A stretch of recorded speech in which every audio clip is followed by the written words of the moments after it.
600,000. So wala kang feedstock, no, na para masustain mo yon. And mas ito yung viable option, no, co-processing.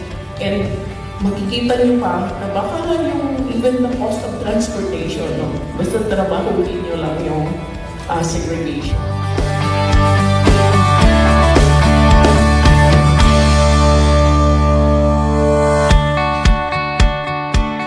Happy Earth Day 2025, and may we all continue to work together for a brighter future.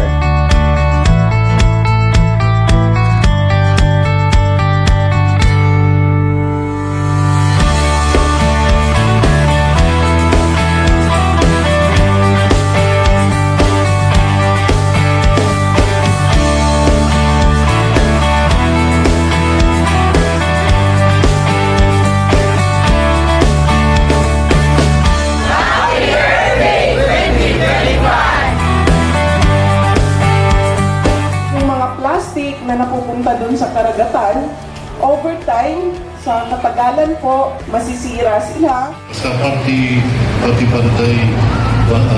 Basura Mental Program ready.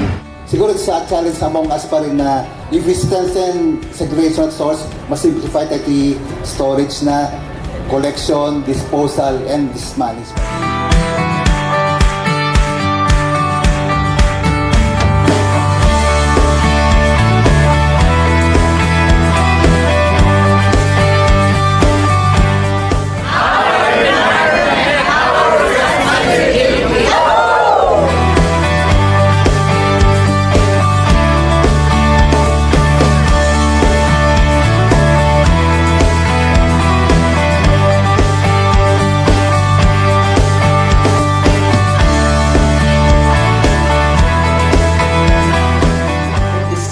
More than a gathering, let it be a turning point.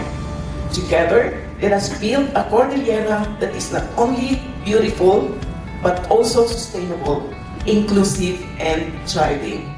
So co-processing is really cement making. We make cement. So what happens is those plastic waste, together with our sand, shale, yung paggawa ng semento, sama-sama sila sa loob ng kiln. Niluluto sila, paglabas nila semento.